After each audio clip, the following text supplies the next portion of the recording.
Guys welcome back. सो आज हम लोग प्लैंक्स क्वांटम थ्योरी करेंगे। प्लैंक्स क्वांटम थ्योरी एक हाई रिटर्न टॉपिक है, लो एफर्ट टॉपिक है और शोर शॉर्ट क्वेश्चन टॉपिक है। सो इसको आपने आराम से करना है। Questions will follow in the next video, but उसके साथ साथ today we are also going to quickly take a recap of electromagnetic radiation and electromagnetic spectrum. ठीक है, क्योंकि उसी के बेसिस पे हम लोग हाइड्रोजन स्पेक्ट्रम पे चलेंगे, जिसमें से 110% क्वेश्चन हमें आते हैं। प्लैंक्स क्वांटम थ्योरी का भी फॉर्मूला जो है that is very very important. तो let's get going now. As I told you, आज वाले टॉपिक में हम लोग तीन टॉपिक्स, आज वाले वीडियो में तीन टॉपिक्स का हम रीकैप मारने वाले हैं।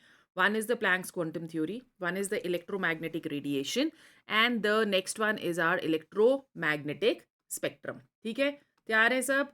Okay guys, so Planck's quantum theory tells us कि जो रेडिएंट एनर्जी है दैट इज इमिटेड और absorbed only in discrete units in packets of energy called photons which are known as quantum. Photon जो है वो मटीरियल बॉडी नहीं है, please remember this. It is a massless bundle of energy. So this is what the Planck's quantum theory said. Now, when we are talking of a photon or we are talking of a quanta, तो definitely इसके साथ there is going to be certain energy which is going to be associated. ठीक है, अब वो certain energy जो associate होएगी वो क्या है? डेफिनेटली उसको हम लोग ई के साथ डिनोट करते हैं, है ना? तो अगर हम उसको ई के साथ डिनोट कर रहे हैं तो according to Planck's quantum theory E that is equal to H nu. Okay, और न्यू क्या है? Frequency which is equal to c upon lambda. Therefore E becomes equal to hc upon lambda. Kinetic energy वाले जो molecules है वो भी sorry kinetic energy वाले जो क्वेश्चंस है वो भी हम लोग इसी से करेंगे। यहाँ पे h प्लैंक्स कांस्टेंट है and it has a constant value of 6.6 into 10 raised to power -34 joules second, right? Nu is the frequency and L is the wavelength of the radiation. So body जो है वो energy radiate कर सकती है in multiples of quantum. जैसे H new radiate कर सकती है whole number, 2h new radiate कर सकती है, 3h न्यू रेडिएट कर सकती है और NH न्यू रेडिएट कर सकती है। ठीक है, सो बॉडी रेडिएट कर सकती है इन multiples of quantum. Then, what do we understand by electromagnetic radiation? Intensity of light क्या होती है? सबसे पहले it is defined as the number of photons falling per unit area per second and depends upon the number of photons. Number of photons falling, इसमें से भी हमें questions आते हैं, अभी हम लोग क्वांटा वाले क्वेश्चंस करेंगे। सो फोटोन्स फॉलिंग पर यूनिट एरिया पर second and it depends upon the number of photons. Wavelength, wavelength क्या हो गया? वेवलेंथ को हम लोग लेमडा के साथ डिनोट करते हैं। It is the distance between two neighbouring troughs और crest. So if in case we are taking a wave like this, तो लेमडा क्या हो जाएगा? This is going to be lambda. Okay, अब लेमडा को हम लोग एक्सप्रेस कर सकते हैं इन नैनोमीटर्स, हम एक्सप्रेस कर सकते हैं in angstroms. And what is the conversion factor? तो अगर हम लोग 1 एमस्ट्रॉन्ग ले रहे हैं, 1 angstrom that is equal to 1 into 10 raised to power -1 nanometre, that is equal to 10 raised to power -8 centimeter, and that is equal to 10 raised to power -10 meters. Okay, so this is the conversion factor. अब ये determine करता है, जो wavelength है ये एक बहुत ही इंपॉर्टेंट पॉइंट है या एक बहुत ही इंपॉर्टेंट कैरेक्टरिस्टिक है इलेक्ट्रोमैग्नेटिक रेडिएशन का। ये डिटर्मिन करता है colour of a beam of visible light. So अगर हम लोग ले रहे हैं wavelength,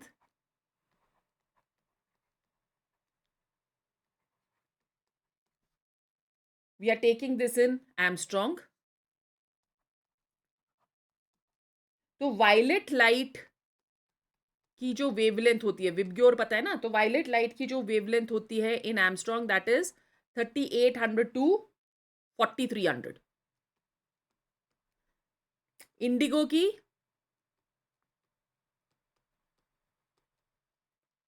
4300 to 4600. So you can remember as 38 to 43, 43 to 46, 46 to 5000 for blue, or 46 to 50.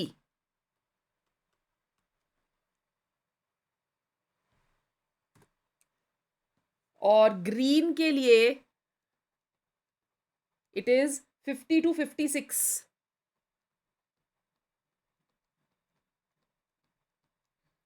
Yellow के लिए it is 56 to 5950.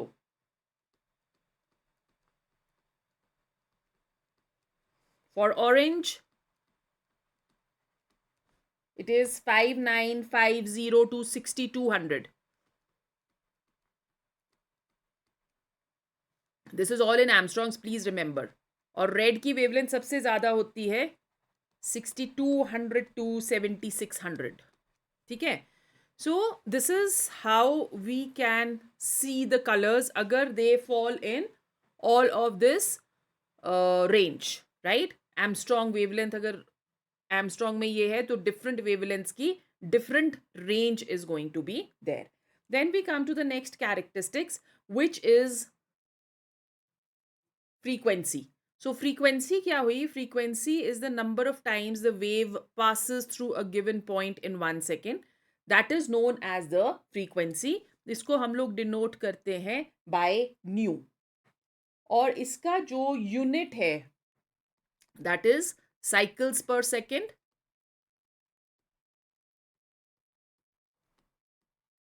Hertz. So frequency को हम generally इस दो में that is cycles per second और hertz में, these are the two units. We also use a bigger unit like kilohertz, right?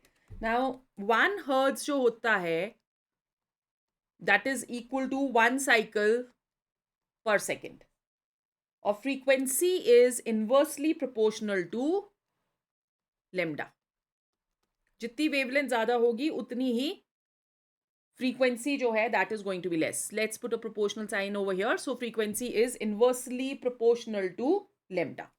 Then उसके बाद हमारे पास आ जाता है velocity of light. Velocity of light is the distance traveled by the wave in 1 second. उसको हम लोग velocity of light बुलाते हैं और इसको हम denote करते हैं by c. Mathematically c is equal to nu into lambda, or frequency that is equal to c upon lambda, as we have just used in the Planck's theory. जितनी भी electromagnetic radiations होती हैं वो सारी की सारी स्पेस में travel करती है with the same velocity, that is the velocity of light, and it has a fixed value of 3 into 10 raised to power 10 centimeters per second, or 3 into 10 raised to power 8 meters per second. ठीक है. But different types of radiations की wavelengths different होती है, frequencies different होंगी, पर velocity जो light की होती है that is going to remain constant. फिर हमारे पास आता है wave number. Wave number को हम लोग denote करते हैं by nu के ऊपर bar. So it is defined as the number of wavelengths per centimeter or per meter and is equal to the inverse of wavelength. So this is going to be inverse of wavelength, and generally we express it in centimeters. Okay. Now as nu that is equal to c upon lambda, therefore nu will be equal to c into wave number, right? And then we come to the amplitude of the wave. It is the height of the crest और depth of the trough. सो अगर हम लोगों ने ये देखा था तो amplitude, अगर ये वेव है तो एम्पलीट्यूड ये है. यूनिट्स इसकी are same as that of wavelength. Okay. So it is the height of the crest और depth of the wave, depth of the trough of the wave. It determines the intensity or brightness of the beam of light. जितना बड़ा curve होगा, जितना ज़्यादा amplitude होगा, उतनी ही intensity भी ज़्यादा होगी और उतना ही ब्राइटनेस भी ज़्यादा होगा. I hope I have made my self very very clear guys. Next हमारे पास आ जाता है electromagnetic spectrum. Arrangement of all the electromagnetic radiations. Electromagnetic radiations कौन सी होती है? रेडिएशंस जो कि एसोसिएटेड रहती है इलेक्ट्रिक और मैग्नेटिक फील्ड के साथ साइमल्टेनियसली. तो इलेक्ट्रोमैग्नेटिक रेडिएशंस जितनी भी होंगी वो वेवलेंथ और फ्रीक्वेंसी ऑफ द रेडिएशन के ऊपर डिपेंड करती है. तो वो इलेक्ट्रोमैग्नेटिक रेडिएशंस को जब हम लोग इंक्रीजिंग या decreasing order of the wavelength of frequencies में अरेंज करते हैं, that is known as the electromagnetic spectrum. ठीक है. जैसे फॉर एग्जाम्पल कौन कौन सी रेडिएशंस हैं? We have the radio wave. So इसका लेमडा और इसकी frequency. Lambda we are taking in Armstrong and frequency we are taking in Hertz. So this is of the order of 3 into 10 raised to power 14 से लेके 3 into 10 raised to power 7. And frequency is 1 into 10 raised to power 5 से लेके 1 into 10 raised to power 9. Alternating current या आप बोल सकते हो कि alternating current of high frequency, वो इसका सोर्स रहता है. ठीक है. Then we have the microwave.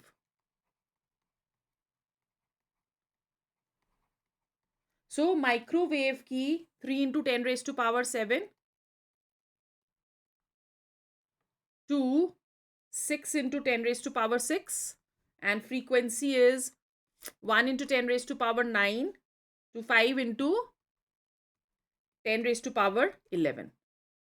Klystron tube जो है वो माइक्रोवेव का सोर्स है. IR infrared 6 into 10 raised to power 6 to 7600. ठीक है. और फ्रीक्वेंसी इसकी 5 into 10 raised to power 11 to 3.95 into 10 raised to power 16. And the source of IR is incandescent objects. Visible सबसे इंपॉर्टेंट सिर्फ यही हमारे को नजर आती है, यही हमारी दोस्त है. 7600 एमस्ट्रॉन्ग्स टू 3800 एमस्ट्रॉन्ग्स. क्वेश्चंस भी आप देखोगे इसी पे सारे बेस्ड है. 3.95 into 10 raised to power 16 to 7.9 into 10 raised to power 14. फिर उसके बाद UV radiation 3800 angstrom to 150 angstrom. Frequency 7.9 into 10 raised to power 14 to 2 into 10 raised to power 19. Cathode rays जो स्ट्राइक करती है मेटल प्लेट पे वो है यूवी की? नहीं. यूवी की क्या है? अरे हाँ, sun rays. Great. So sun rays जो है that is the source for UV radiation. X ray का सोर्स है cathode ray striking metal plate. So 150 to 0.1 Armstrong, 2 into 10 raised to power 16 to 3 into 10 raised to power 19. और इसका जो source है that is cathode rays which are striking the metal plate. फिर उसके बाद we come to gamma rays 0.1 to 0.01 and frequency is 3 into 10 raised to power 19 to 3 into 10 raised to power 20. And source is secondary effect of radioactive decay. वो gamma rays देते हैं. Nuclear physics और nuclear chemistry में हम इसको काफ़ी पढ़ते हैं. फिर हमारे पास आ गया cosmic rays 0.0120 3 into 10 raised to power 20 to infinity. और इसका जो सोर्स है that is outer space. Now if you are looking over here तो सबसे ज़्यादा वेवलेंथ किसकी है? रेडियो वेव्स की। और सबसे शॉर्ट फ्रीक्वेंसी किसकी है? रेडियो वेव्स की। Okay, then there are a few terms. Quickly we will revise. What is an atomic spectrum? Atoms of different elements emit electromagnetic radiations of definite frequencies when excited by heating, passing current, or electric discharges. Arrangement of these radiations in decreasing order of frequency is known as atomic spectrum. ठीक है? फिर उसके बाद atomic spectrum हर एक element का अपना होता है, हर एक एटम का अपना होता है. That is why they are known as the fingerprints. ठीक है? They all fall in different wavelengths of the electromagnetic radiation. जैसे सोडियम येलो कलर देता है, राइट? सो येलो कलर देता है क्योंकि उसकी वेवलेंथ जो है वो उसमें फॉल करती है in that particular region of the VIBGYOR. Okay, then dispersion क्या होता है? Phenomenon of splitting up of beam of light into radiations of different frequencies, as you can see in the figure over here. तो radiate हो रही है, split हो रही है light. That is what dispersion is. After passing through a prism, उसको हम लोग डिस्पर्जन बोलते हैं. मतलब हम लोग एक वेवलेंथ डाल रहे हैं और वो डिस्पर्स हो रही है through the prism in different colours. That is known as dispersion. ठीक है? फिर उसके बाद what is continuous spectrum? So as you can see over here, I am sorry, आपको ये कंटिन्यूस स्पेक्ट्रम दिख रहा है जब एक कलर दूसरे के साथ मर्ज हो रहा है. So that is known as continuous spectrum. तो जब हम लोग सनलाइट को या वाइट लाइट को पास करते हैं through a prism, light disperse हो जाती है, स्कैटर हो जाती है into continuous spectra of colours from violet to red, just like a rainbow, right? So उसके पास रेडिएशंस होती है सारी फ्रीक्वेंसीज की, और एक लाइट दूसरे के साथ मर्ज हो रही है, आप अलग अलग नहीं कर सकते. इसको हम लोग कंटिन्यूस स्पेक्ट्रम बुलाते हैं. फिर उसके बाद लाइन स्पेक्ट्रम क्या हो गया? आप देख रहे हो इस पे डिफरेंट लाइंस है of blue colour, blue and violet in different wavelengths. So background इसका डार्क है. So it is an atomic spectrum of an element. As I just told you कि हर एक एलिमेंट का अपना लाइन स्पेक्ट्रम होता है, which consists of a number of bright lines separated by dark bands. Atomic spectra जितने भी elements का होगा, that is going to be a line spectrum. Please remember this. Okay. फिर absorption spectrum. अब आप यहाँ पे देखो, आपको 3 स्पेक्ट्रम मैंने दिया है. कंटिन्यूस स्पेक्ट्रम आ गया जिसमें सारी की सारी जो लाइट्स है वो एक दूसरे के साथ मर्ज कर रही है. एब्जॉर्प्शन स्पेक्ट्रम आ गया जिसमें डार्क लाइंस आ रही हैं इन अ ब्राइट बैकग्राउंड, और इमिशन स्पेक्ट्रम में हमारे पास डार्क बैकग्राउंड के ऊपर ब्राइट लाइट्स होती है. So absorption spectrum is obtained by passing white light through solutions और वेपर्स. तो जब सॉल्यूशन और वेपर्स के थ्रू हम लोग लाइट को पास करते हैं तो वो कुछ रेडिएशंस एब्जॉर्ब कर लेता है. ठीक है? फिर उसके बाद जो रेडिएशंस वो एब्जॉर्ब कर लेगा उसको वो इमिट नहीं कर पाएगा. वहां पे ये ब्लैक कलर के लाइंस आ जाएंगे, राइट? बस इतना ज़्यादा हमको इसके बारे में पता होने की जरूरत नहीं है, but yes you should know कि what is the difference between continuous spectrum, absorption spectrum and emission spectrum. कोई फिगर वाला क्वेश्चन अगर आपको आ गया कि इनमें से ये कौन सा स्पेक्ट्रम है, which is rare, but then आना तो चाहिए. Okay, and then finally what is emission spectrum? Emission spectrum को हम लोग ऑब्टेन करते हैं by passing radiations from the atoms through prism. It has few bright lines against a dark background, as you can see in the figure over here. All right, so guys, this is all what we have in our today's class. अब next class में हम लोग एक बहुत ही important topic लेने वाले हैं, which is the hydrogen spectrum. Sure short question for NEET, right?